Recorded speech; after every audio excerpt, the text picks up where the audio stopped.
Corona ने अब तक के सारे रिकॉर्ड तोड़ दिए हैं। 24 घंटे में 1,85,000 से ज्यादा नए मरीज मिल चुके हैं और अगर एक दिन की हम बात करें तो एक दिन में 1,026 मरीजों की मौत हो चुकी है। इसके अलावा उत्तर प्रदेश का अगर हम जिक्र करें तो यूपी में करीब आपको बता दें कि 18,000 नए बीमार सामने आए हैं और दिल्ली में भी रिकॉर्ड 13,000 से ज्यादा नए केस अभी तक सामने आ चुके हैं। तो देश में कोरोना लगातार सारे रिकॉर्ड तोड़ रहा है।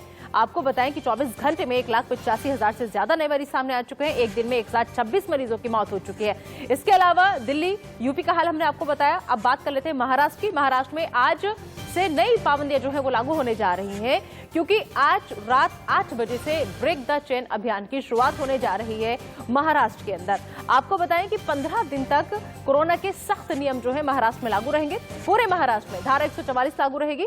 जरूरी सेवाओं को छोड़कर सभी सेवाओं पर फिलहाल महाराष्ट्र में पाबंदी लगा दी गई है और ये नई पाबंदियां आज रात से लागू होंगी या आज रात 8 बजे से ब्रेक द चेन अभियान की शुरुआत होगी।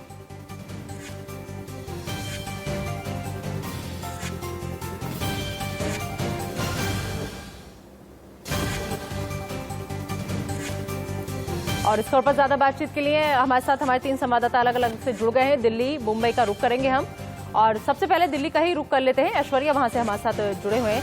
ऐश्वर्या, जिस तरीके से लगातार मामलों में इजाफा होता चला जा रहा है, लेकिन दिल्ली के हालात जो है वो भी अब बद से बदतर होते चले जा रहे हैं, लेकिन फिर भी सरकार जो है लगातार यही कह रही है कि लॉकडाउन की तरफ अभी हम कोई भी विचार नहीं कर सकते। ऐसे में कैसे कंट्रोल पाया जा सकेगा इस महामारी पर?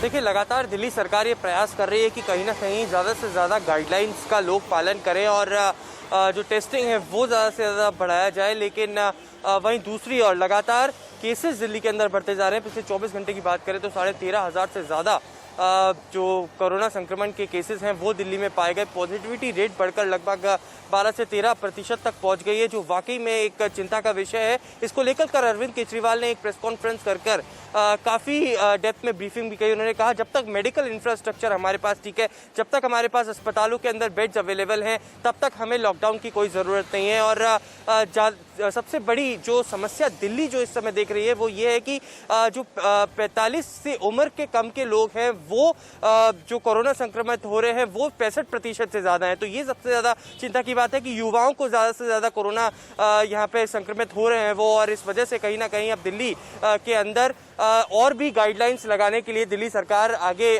तय कर सकती है। आज भी कहीं ना कहीं आम आदमी पार्टी और कई मेडिकल टास्क फोर्स की एक अहम बैठक है अरविंद केजरीवाल के साथ। उसके बाद एक प्रेस कॉन्फ्रेंस अरविंद केजरीवाल दोपहर में करने वाले हैं। उसमें भी कई अन्य गाइडलाइंस और कई और ऐसे रिस्ट्रिक्शंस लगा सकते हैं दिल्ली के अंदर जो जिससे कहीं ना कहीं कोरोना से निजात पाया जा सके। मतलब कुल मिलाकर के आज जो बैठक होने वाली है, ऐश्वर्या, आप ये कह रहे हैं कि उस बैठक में अब और नई पाबंदियां जो हैं वो दिल्ली वासियों के लिए लागू की जा सकती हैं?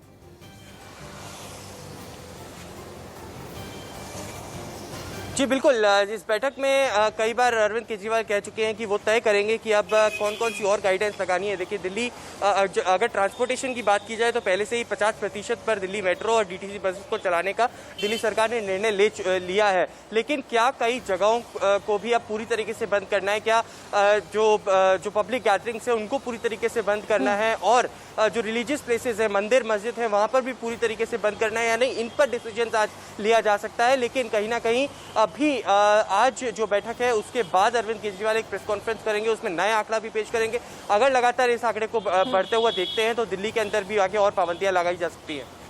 ठीक है, आप हमारे साथ बने रहिए। ऐश्वर्या, शिवानी का रुख कर लेते हैं जो कि मुंबई लोकमान्य तिलक पर मौजूद हैं। शिवानी, लगातार हम ये देख रहे हैं कि अभी लॉकडाउन वाली स्थिति में लोग धीरे धीरे जा रहे हैं, लेकिन उससे पहले ही जो वहां मौजूद लोग हैं उनके दिलों में डर इतना है क्योंकि वो पहले वाली तस्वीर जो है उसे दोहराना नहीं चाहते। वो तस्वीर बहुत भयावह थी। हम सब इसके गवाह बने थे। देखा था कि कैसे मजदूर पलायन को मजबूर हो गए थे और लोग सब कुछ छोड़ छाड़ के सिर्फ और सिर्फ अपनों के बीच जाना चाहते थे। क्या एक बार फिर से वही तस्वीर मुंबई में नजर आ रही है?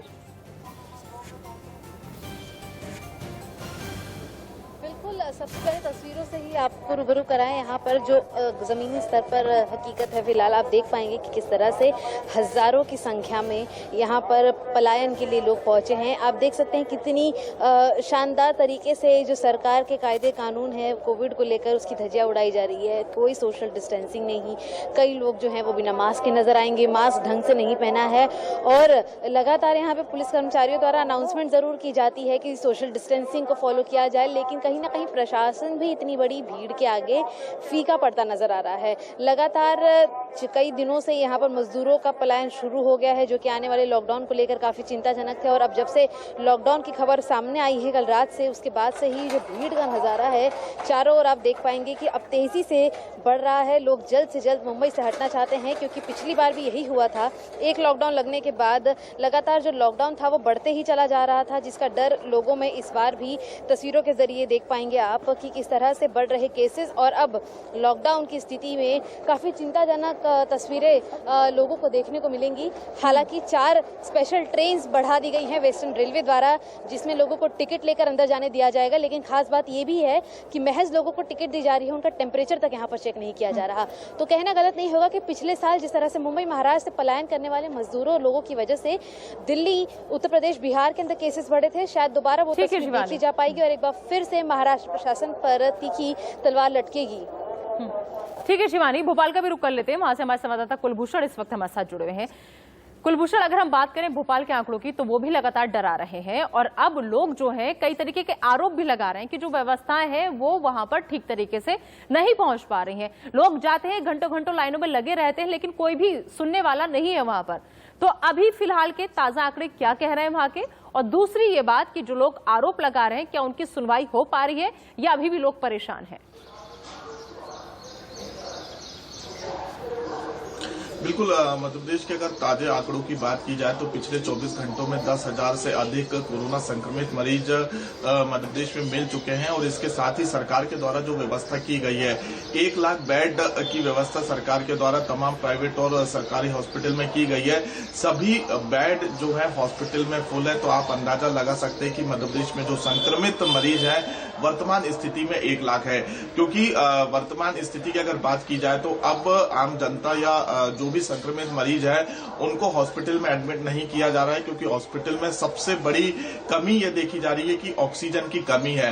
अब हॉस्पिटल के द्वारा एक पर्चे में साइन कराया जा रहा है, उसमें अगर आप किसी मरीज को हॉस्पिटल में एडमिट करेंगे तो अगर उसकी मौत होती है किसी कारणवश तो उसकी जवाबदारी परिजन की होगी और बाकायदा परिजन उस लेटर में साइन भी करके हॉस्पिटल को दे रहे हैं, क्योंकि ऑक्सीजन की कमी ये देखी जा रही है। और लगातार जो अस्पताल के प्रबंधक है, एमडी है, वो सोशल मीडिया और मीडिया के माध्यम से सरकार से यही अपील कर रहे हैं मध्य प्रदेश में कि आप ऑक्सीजन लेकिन कुलभूषण, सबसे बड़ा सवाल तो यही है कि अगर ऑक्सीजन की कमी की वजह से किसी मरीज की जान चली जाती है तो उसकी जिम्मेदारी घर वाले कैसे ले सकते हैं?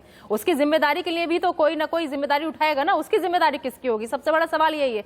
चलिए, बहुत बहुत शुक्रिया कुलभूषण, शिवानी और ऐश्वर्या, आप लोग दिल्ली, मुंबई और भोपाल से जानकारी साझा कर रहे थे कि फिलहाल वहां पर क्या स्थिति है। बहुत बहुत शुक्रिया आप तीनों का। चलिए आगे बढ़ते रुक कर लेते हैं इस वक्त की अहम खबर का। बता दें आपको कि हरिद्वार महाकुंभ में आज तीसरा शाही स्नान है, लेकिन महाकुंभ में कोरोना से बेखौफ श्रद्धालु नजर आ रहे हैं, क्योंकि कोरोना नियमों की लगातार वहां पर धज्जियां उड़ाई जा रही है।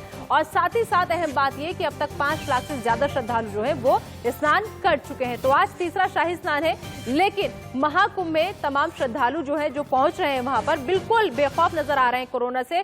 कोरोना नियमों की वहां पर लगातार धज्जियां उड़ाई जा रही है। इन तस्वीरों के साथ एक छोटा सा ब्रेक, बने रहिए इंडिया न्यूज के साथ।